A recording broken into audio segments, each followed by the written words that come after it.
안녕하세요. 이렇게 영상을 찍게 되었습니다. 친구들이 기억하는 것처럼 2달 전에 우리가 대면으로 예배를 드릴 때 신앙생활 하면서 궁금한 것들이나 성경에 대한 궁금증들을 익명으로 적어서 제출하면 제가 그에 대한 답변을 설교 시간에 나누기로 했었죠. 총 27개의 질문이 들어왔는데요. 제가 3주 동안 말씀을 나누었는데 하필이면 첫째 주에 확진자가 급증하고 거리두기 단계가 이렇게 올라갈 조짐이 보이면서 친구들이 교회에 실제로 많이 못 나왔어요. 그래서 6가지의 질문을 못 들은 친구들이 굉장히 많았고, 또 둘째 주에는 우리가 실시간 현장 예배를 드렸지만 뭐 인터넷 상황이나 이런 것들이 많이 좋지 않아서 많이 이렇게 잘 전달되지 못했던 것 같아요. 그래서 추가적으로 1번 질문부터 16번째 질문까지, 17번째 질문은 우리가 영상 예배로 드렸고요. 그 전 질문까지 다시 촬영을 해서 올려줄 수 있으면 좋겠다는 요청이 들어와서 이렇게 추가적으로 녹화를 하게 되었습니다. 총 27개 질문이기 때문에 9개의 질문씩 해서 3개 영상으로 제가 이렇게 올려드릴 거고요. 17번째 영상부터는 예배 시간에 나눴던 영상을 이렇게 이어붙여서 편집해 드리도록 하겠습니다. 16번째 질문까지 제가 실제 예배 현장 때에서 했을 때보다는 조금 더 간단하게, 간략하게 전하려고 합니다. 첫 번째 질문부터 하도록 하겠습니다. 그 전에 우리 친구들이 질문해 준 내용에 대해서 제가 모든 질문에 대해서 동일한 시간만큼 답변을 해주긴 어려울 것 같아요. 그런데 내 질문에 대한 답변 길이가 짧다고 해서 제가 질문을 쉽게 생각한 건 아니고요. 더 모두 공통적으로 조금 더 일반적으로 이 해당 질문이 더 설명이 필요하다라고 판단을 한 부분에 대해서 길게 하려고 시간 안배를 그렇게 한 거니까 이해해 주시면 좋겠습니다. 첫 번째 질문입니다. 목사 몇 년 하셨나요? 여러분들이 적어준 질문 그대로 이렇게 받아 적은 거예요. 저는 강도사입니다. 올해 10월 달에 강도사 인허를 받아서 이전에 전도사였고 지금은 강도사고 예정대로라면은 내년 5월에 목사고시 시험을 또 쳐서 내년 10월 달에 목사 안수를 받게 됩니다. 그래서 우리 백초로 선생님께서 표현해 주셨던 것처럼 목사 몇 년 하셨나요? 한다면 마이너스 1년 했다고 말씀드릴 수 있겠습니다. 그때 말씀드렸던 것처럼 저는 특별한 일이 있지 않는 이상은 이 가치가 있고 보람이 있고 저도 즐거움을 느끼는 요 일에 대해서 오래 하고 싶고요. 다만 이 일은 하나님께서 부르심을 받았다고 생각해서 제가 하는 것이기 때문에 주님이 저를 쓰시는 때까지, 그때까지 섬기면서 해야겠죠. 두 번째 질문입니다. 형이 너무 저를 괴롭혀요. 어떻게 할까요? 세 번째 질문, 형제인 것 같아요. 동생이 말을 안 듣는데 어떻게 해야 되나요? 남자 형제죠. 누가 봐도 우리 중등부에서는 알죠. 누가 했을지.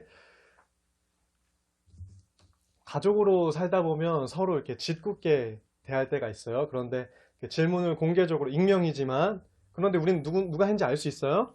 이렇게 공개적으로 할 수 있다는 것 자체가 형제 간의 우애가 굉장히 좋다는 것을 알 수 있는 것 같아요. 그래서 되게 기분이 좋고요. 저는 지금이야 이제 형들이 있지만 저는 원래 외아들로 자라왔기 때문에 이렇게 형제 혹은 이렇게 자매, 남매가 있는 그런 가정이 참 부러운데요. 여러분들이 일단 한 가족으로 만났다는 것이 정말 기적적인 일이라는 것, 엄청난 확률로 인해서 만났다는 것을 은혜죠. 그러한 은혜로 만났다는 것을 기억했으면 좋겠고요. 디모데전서 5장 8절을 보면 누구든지 자기 친족, 특히 자기 가족을 돌보지 아니하면 믿음을 배반한 자요 불신자보다 더 악한 자니라. 여러분들은 믿는 사람이기 때문에 가정을 돌보지 않으면 믿지 않는 사람보다 더 악하다. 왜냐하면 우리가 교회에서도 누군가를 부를 때 누구 형제님, 누구 자매님 이렇게 부르잖아요. 하나님 안에서 우리 하나님 아버지를 한 아버지로 두는 영적인 가족이기 때문에 가정을 하나님 나라의 가장 첫 기초 단위로 생각했을 때 우리가 가장 먼저 돌보아야 할 그런 공동체는 우리에게 주어진 가정이다라는 것을 생각해 보면 우리의 가정을 돌보지 아니하면 믿는 자보다, 불신자보다 더 악한 자다. 그러니까 믿는 우리는 우리의 가정을 돌보고 하나님 나라를 이끌어 나갈 수 있는 그러한 책임을 부여받았다는 것을 이해할 수 있습니다. 그래서 가족 간에 화목한 가정이 이룰 수 있으면 좋겠고요. 지금이야 뭐 티격태격 할 수 있는데 그것도 지나고 보면 다 한때고 또 즐거운 추억으로 남을 수 있으니까요. 계속해서 티격태격 사이좋게 지내면 좋겠습니다. 네 번째 질문이에요. 아침에 일어났는데 교회 예배 시간이 지났으면 어떻게 하나요? 예배를 어쨌든 시간에 맞춰서 나오고 싶어 하는 마음에 질문을 했죠. 그래서 되게 기특한 질문인데요. 만약에 자고 일어났는데 우리 중등부 예배 시간이 지났다. 지금은 이제 영상 예배니까 제가 주일날 오후에 이제 예배 영상을 내려요. 그 이제 오후 일찍 점심 먹고 바로 볼 수 있을 때까지는 제가 올려드리니까 보면 되고요. 만약에 대면 예배일 때만을 놓고 가정해보면 혹시 일어났는데 중등부 예배 시간이 지났다 하면 우리 교회 11시 예배가 있죠. 가족과 함께 그 11시 예배를 드리면 되고요. 혹시 형편상 그 11시 예배를 드리기가 어렵다면 유튜브에 중등부 영상 예배라고 그냥 무작위로 치면 많은 예배가 나옵니다. 제가 적극 추천하진 않지만 어쨌든 예배는 드려야 하기 때문에 그런 방식으로 예배를 드릴 수 있다고 이제 방법을 알려드리고요. 다만 그런 이제 말씀 선포자의 예배는 여러분과의 교감은 특히 없을 것 같아요.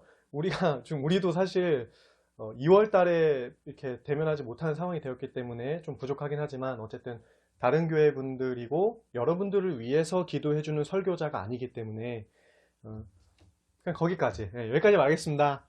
그리고 가장 중요한 것은 소 잃고 외양간 고치려는 방법보다는 소를 잃지 않으려는 자세와 예방이 더 중요한 것 같아요. 한 가지 방법이 있죠. 토요일날 조금 더 일찍 자는 것, 아니면 주일날 피곤하더라도 일단은 일찍 일어나는 것. 그럼에도 불구하고 우리가 학교를 등교하는 시간보다는 훨씬 더 늦게 일어나는 거니까 여유를 가졌으면 좋겠고요. 주일은 주님의 날로 우리가 예배하러 주님을 만나러 나간다. 하나님 앞에 선다. 우리가 물리적으로는 그렇게 느껴지진 않지만 그러한 마음가짐을 잘 가지고 예배를 준비했으면 좋겠습니다. 다섯 번째 질문입니다. 친구의 꿈속에서 하나님이 빛으로 나타나 꿈속의 친구를 어둠 속에서 구해주셨는데 그것은 무엇을 의미하나요? 본인이 꾼 꿈은 아니고 친구가 꾸었다고 하는데요. 우리가 구약에서 역사를 보면 뭐 요셉이나 야곱이나 다 꿈을 통해서 하나님의 뜻을 알죠. 제가 일전에 말씀드렸던 것 같은데요. 성경책도 하나님께서 인간을 위해 인간의 수준에서 써주셨다 했어요. 인간의 언어를 사용했기 때문에 그런데요.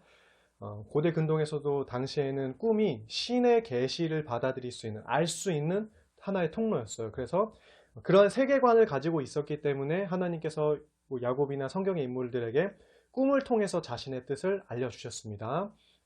그런데 지금은 계시의 완성인, 계시의 절정인 예수 그리스도를 지나서 계시의 완성인 성경이 우리에게 있기 때문에 지금 시대에는 특별히 꿈을 가지고 하나님을 계시하지는 않습니다. 다만 비상섭리라고 표현할 수 있는데 하나님의 극약 처방이 있어요. 성경이 잘 전해지지 않은 국가거나 얘는 지금 성경을 통해서도 좀 안 통한다 싶은 상황의 경우에는 하나님의 하나님 되심을 통하여서 극약 처방적으로 꿈을 통해 어떠한 뜻을 말해 줄 수도 있다고는 가능성을 아주 닫으면 안 될 것 같아요. 이게 신학적 논의가 있는데 제가 그래서 말씀드리기가 좀 조심스럽고요. 일단은 하나님의 극약 처방, 비상섭리적 성격은 있지만 우리가 알기로는 성경이 있기 때문에 꿈을 통해 하나님께서 자신을 계시하시지는 않는다라고 받아들이는 게 건강한 신앙입니다. 그리고 이 꿈을 연구하는 학자들을 보면은 보통 이게 뇌의 현상이다. 아니면은 요 반대 연구 쪽에 의하면은 뇌의 기능이 마비된 사람들도 꿈을 꾸는가 연구했더니 꿈을 꾼다는 거예요. 그래서 이거는 그냥 생리적 반응이다, 신경적 반응이다 라고 해서 견해가 대립되는데 이 대립되는 견해 가운데도 암묵적으로 동의하는 게 있는데 뭐냐면 꿈은 어찌 되는지 간에 감정의 반영이다 라고 암묵적으로 동의를 해요. 우리도 자주 가끔씩 꿈을 꿀 때 보면 어떠한 내가 평소에 갖던 생각이나 바람이 무의식 중에 반영될 수 있거든요. 그런 것을 생각해 보면 이 꿈을 꾼 친구는 예수님을 믿는 친구인지 아닌지는 잘 모르겠지만 하나님이 빛으로 나타나 꿈속의 친구를 어둠 속에서 구해주셨다. 이 친구의 어떠한 사정이 어떤 측면인지 모르겠지만 힘든 것 같아요. 내가 어둠 속에 있다라고 느낄 수 있고, 실제로 성경에서는 하나님을 빛으로 묘사하는 경우가 있는 것을 생각해 보면 아마 자신의 어려운 상황에서 이 어려움을 해결해 줄 구원자를 기다리고 있는 상황인 것 같아요. 그렇게 친구의 심리 상태를 이해해 줄 수 있죠. 그런 정도로 이 꿈을 이해하면 유익할 것 같고요. 성경을 통해 계시가 완성되었기 때문에 꿈을 통해 하나님의 뜻이 계시되지는 않는다. 그러니까 꿈은 그 꿈을 꾸는 사람의 감정이 반영되어 있기 때문에 그 꿈의 내용을 통해 그 사람의 심리를 파악할 수 있다. 이 정도로 이해하면 건강할 것 같습니다. 왜냐하면 우리는 돼지 꿈을 꾸면 복권을 사고 싶어 하고 개 꿈을 꾸면 개 꿈은 반대야 하면서 꿈을 반대하죠. 우리는 꿈에 대해서 그렇게 확증 편향, 내가 받아들이고 싶은 대로 해서 받아들이고 싶은 경향을 가지고 있기 때문에 너무 큰 의미를 부여하지 않아도 괜찮습니다. 6번째 질문입니다. 좋은 질문이 없는데 어떡하죠? 굉장히 흥미로운 질문이죠. 제가 우리 중등부 전년도에 유년부에서도 이렇게 질문을 받아서 답변해주는 설교를 진행했을 때 대략 그때 한 55명 정도의 친구들이 100개 넘는 질문을 해줬어요. 그런데 비슷한 질문들이 많았어요. 하나님이 어떻게 생겼나요? 이런 비슷한 질문이 많아서 질문을 추려봤을 때 한 60여 개 질문 정도 했거든요. 유년부의 60여 개 질문과 중등부의 27개 질문 중에 유일하게 겹치는 질문이 이 질문이에요. 유년부 친구는 질문이 없는데 어떡하죠? 였고 우리 중등부에서는 좋은 질문이 없는데 어떡하죠? 라고 질문을 했어요. 그런데 이 질문도 굉장히 좋은 질문입니다. 왜냐하면 답변해주는 사람을 고민하게 하거든요. 굉장히 좋은 질문이고요. 그리고 이 자세 자체가 굉장히 좋습니다. 내가 질문이 없는 것 같다라고 생각하고 그것을 인지할 수 있는, 자기 객관화라고 할까요? 자기 스스로를 생각할 수 있는 것을 엿볼 수 있고, 또 어찌 보면은 질문이 없어요. 너는 생각이 없니? 뭐 이렇게 놀림받을 수도 있지만 자신의 솔직함을 그대로 말할 수 있다는 용기, 이런 자세를 봤을 때 이미 충분히 좋은 질문이고 앞으로도 좋은 질문을 할 수 있는 자세가 이미 되어 있어요. 앞으로도 이런 자세를 가지고 또 많은 유익함을 얻을 수 있기를 바랍니다. 7번째 질문입니다. 성경과 공룡의 관계라고 물어봐 주셨어요. 아마도 성경에 공룡이 등장하지 않는데 우리가 학교에서 배우는 공룡은 무엇이고 성경에 등장하지 않는데 과학에서 등장하는 걸 어떻게 받아들여야 하는가 해서 질문을 한 것 같아요. 창세기 5장에 보면 그 전에 가인과 아벨 이야기에서 형 가인이 아벨을 죽이고 이제 쫓겨나죠. 그리고 두려워해요. 하나님, 사람들이 저를 해하면 어떡합니까? 이래서 사람들이 많이 질문하는 게 세상에 아담과 하와와 가인과 아벨이 있었는데 가인이 쫓겨나면서 사람들이 저를 죽이면 어떡하죠? 하니까 세상에 4명이 아니라 다른 사람들이 있었는데 이건 뭡니까? 성경에 이 사람들이 있었다라는 기록이 없는데 이 사람들이 왜 있죠? 라고 질문하는 경우가 있어요. 우리가 창세기 5장 3절을 보면 아담이 130세에 아들 셋을 낳습니다. 아벨 다음의 아들이에요.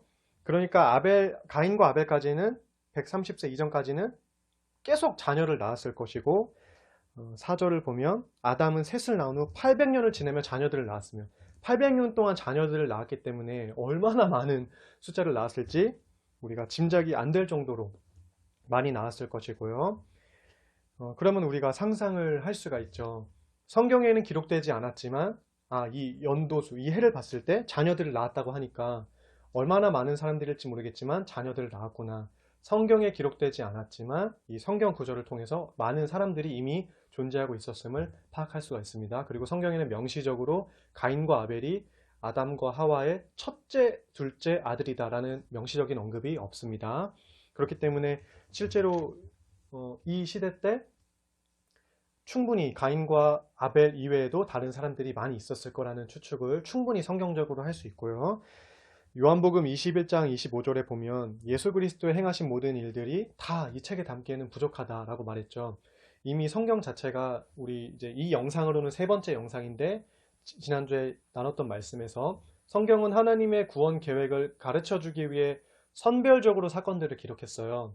그래서 성경에는 없지만 이미 존재하고 있는 것들이 많이 있을 수 있다. 성경은 구원을 가르치는 이야기이기 때문에 그렇게 이해하시면 되겠습니다. 그래서 성경에 공룡이 없다고 해서 공룡이 실제 없던 것은 아닙니다. 사실 이 질문은 성경과 과학, 하나님의 말씀과 이 과학 만능주의 사회에서 이 충돌을 어떻게 해결해 나갈 것인가, 요거 하나라도 사실은 많은 시간이 필요한데 그 부분까지는 제가 언급하지 않겠습니다. 그러나 성경에서 문자적으로 받아들이는 사람들은 성경에서의 이 기록 연대를 통해서 성경이 길어봐야 1만 년 정도, 지구가 1만 년 정도 되었을 것이다 라고 받아들이는데, 실제 과학자들은 우주만 해도 130억 년, 지구만 해도 45억 년 정도가 되었다고 받아들이고 있죠. 벌써 충돌이 되고 있어요. 그러니까 우리가 교회에서 배우는 지식과 학교에서 배우는 지식이 너무 갭이 크니까 이거를 어떻게 받아들여야 되는가 고민이 많은데, 우리가 성경을 지금 문자적으로 이해했기 때문에 공룡이 없다고 생각하니까 지금 이 질문이 나왔잖아요. 그런데 저는 공룡이 있을 수 있다고 지금 성경 구조를 통해서 그것을 추측했죠. 이것이 바로 과학과 성경을 잘 조합해 낼 수 있는 하나의 관점인데, 이 관점이 그렇게 위험하지는 않습니다. 과학을 가지고 성경을 해석하는 게 아니라 성경을 가지고 과학을 폭넓게 이해해 볼 수 있자는 중심을 여기에 붙들고 있기 때문에 크게 두려워하지 않아도 괜찮고요. 과학도 일반 은총의 영역에서 하나님을 알아갈 수 있게끔 도와주는 도구입니다. 그래서 과학도 인간의 학문이기에 오류가 있고 또 진리의 측면에 진리를 이렇게 알아갈 수 있도록 도와주는 측면이 있죠. 그런 측면에서 볼 때 과학을 너무 부정하지 마시고 여러분들이 성경적인 과학자가 되시면 되겠습니다. 우리 성탄절 영상에서도 나누었듯이 동방 박사들이 일반 학문 점성술을 가지고 예수 그리스도를 찾아왔어요. 그러니까 일반 학문들을 통해서 우리가 진리를 온전하게 알 수는 없어요. 성경을 통해서 재해석해야 되지만 일반 은총의 영역을 무시해서는 안 된다. 하나님께서 자신을 알아갈 수 있게끔 허락하신 도구이기 때문에 우리가 일반 학문에 대해서도 열심히 공부할 필요가 있습니다. 8번째 질문입니다. 중심각이 70도인 호의 원주각 크기는? 저에게 계산을 요구하고 있어요. 제가 중학교 2학년 때부터 첫 알바를 시작했다고 했죠. 그때 첫 알바가 초등학교 수학 경시 대회를 앞둔 2명의 학생들을 수학 과외 해주는 것이었습니다. 저의 첫 알바가 수학 과외였는데 저는 결과적으로는 수학을 놨어요. 왜냐하면 저도 수학 과외를 친구랑 둘이 받을 때 수학을 이렇게 하는데 시간을 재놓고 수학 문제를 풀기 시작했거든요. 이 시간 안에 풀어 하면서 스톱워치를 딱 눌렀는데 제 친구는 시간 내에 푸는데 답을 틀리고 저는 시간을 오버해서 푸는데 답은 맞추고, 어쨌든 둘 다 이 입시제도에는 어울리지 않는 거죠. 그냥 결국 틀릴 수밖에 없는 거예요. 너무나 이게 괴로워가지고 안 돼. 난 수학 안 돼. 숫자? 그래가지고 이제 내려놓기로 궁극적으로 수학과의 이별을 고하고, 어쨌든 처음 수학을 그렇게 싫어하지 않았는데 참 안타깝죠. 제가 연초에 우리나라 수학 제도에 대한 다큐멘터리를 보았을 때 한 가지 우리나라의 수학 문제점은 문제만 풀고 끝난다는 거였어요.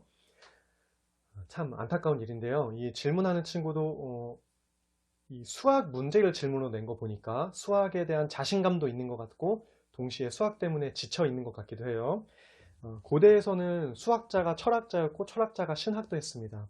지금이야 이과 문과 분리돼 가지고 전혀 별개의 영역인 것 같지만 이 사고 능력, 수학이 답을 찾아가는 거잖아요. 철학도 진리를 향해 가는 것, 신학도 진리인 하나님에 대해 탐구하는 것이기 때문에 일맥하는 부분이 있죠. 그런 측면에서 수학적 사고 능력이 우리가 진리를 탐구하는 데 굉장한 도움이 되기 때문에 단순히 문제만 푸는 것에 그치지 않고 답을 찾아가고 해결해 가는 과정에서 여러분들이 많은 사고력을 기를 수 있으면 좋겠고요. 지금 시대는 각 분야들이 전문화되어 있기 때문에 쉽진 않지만 이 시대에 그런 시대이니만큼 요구되는 자세는 내 전공 지식과 다른 전공 지식과 일반 상식을 통섭할 수 있는 능력이거든요. 이제 이게 우리에게 굉장히 필수적이에요. 그러니까 여러분들도 내가 잘하는 것과 못하는 것, 또 일반적으로 통용되는 것들을 잘 통섭할 수 있는 고민을 해보셔야 합니다. 이 질문을 받았을 때 제가 한 인물이 떠올랐어요. 바로 파스칼인데요. 확률 이론을 제시한 수학자예요. 그런데 철학자이자 신학자이기도 합니다.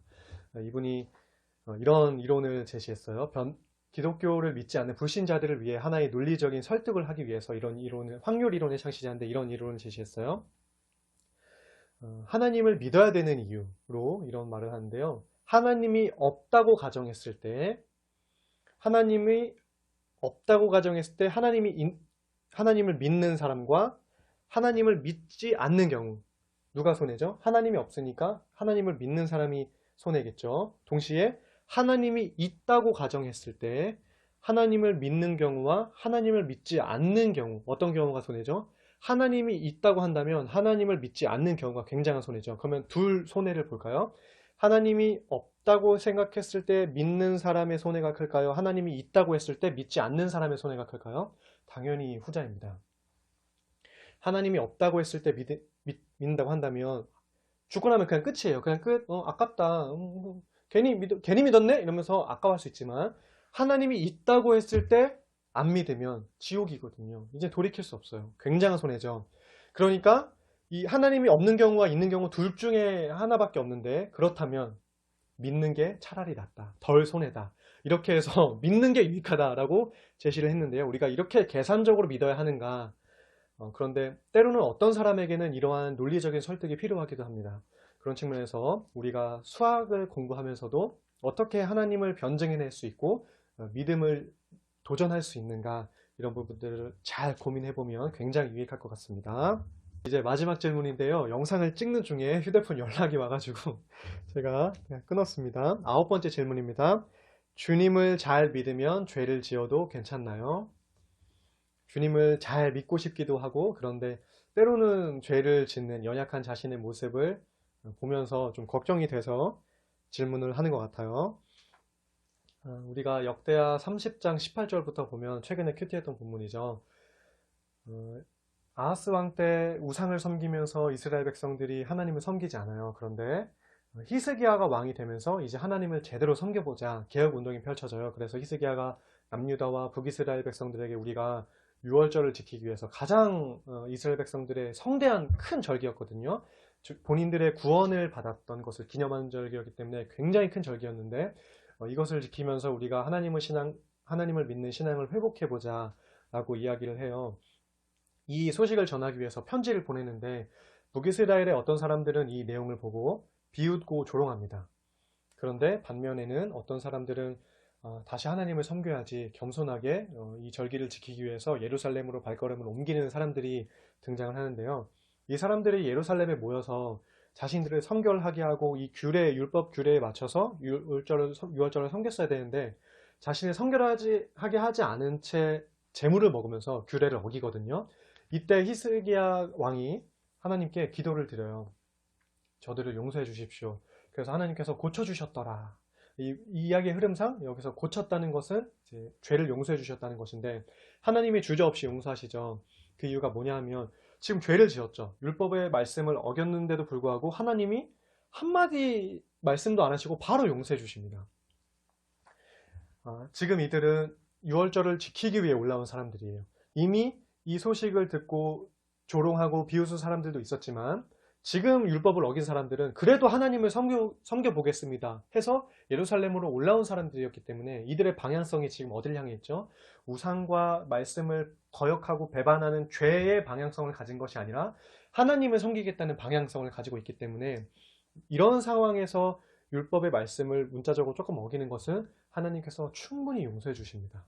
그러니까 우리가 하나님을 정말 잘 믿고 내가 주님의 말씀대로 살겠습니다 하는 마음가짐을 가지고 살면서 때로는 연약해서 넘어질 수가 있어요. 그럴 때 짓는 죄는 정말 괜찮습니다. 그런데 이렇게 죄를 지어도 용서받으니까 괜찮다라는 생각 때문에 마음껏 죄를 짓자라고 한다면 이런 사람들을 위해서 바울이 이런 말씀을 전했어요. 로마서 6장에 보면 그런즉 우리가 무슨 말을 하리요? 은혜를 더하게 하려고 죄에 거하겠느냐? 죄를 용서해 주시는 그 은혜를 맛보기 위해서 계속 죄 지을 수 있느냐? 2절 그럴 수 없다. 죄에 대하여 죽은 우리가 어찌 그럴 수 있겠느냐? 우리는 이제 예수 그리스도를 통하여서 의롭다 칭하심을 입고 이제 죄의 문제에 대해서는 근원적으로는 해결된 사람들이에요. 덮어주셨기 때문에. 그러나 우리의 연약함 때문에 여전히 그 죄성의 문제가 있기 때문에 때로는 죄를 지을 수 있지만 우리가 앞서 역대하 30장의 말씀에서 나누었던 것처럼 우리의 삶 자체, 우리의 마음가짐 자체가 하나님을 향해 있을 때 짓는 죄는 충분히 괜찮다라고 말씀드릴 수가 있겠습니다. 시편 32편 5절에 이렇게 말씀합니다. 내가 이르기를 내 허물을 여호와께 자복하리라 하고 주께 내 죄를 아뢰고 내 죄악을 숨기지 아니하였더니 곧 주께서 내 죄악을 사하셨나이다.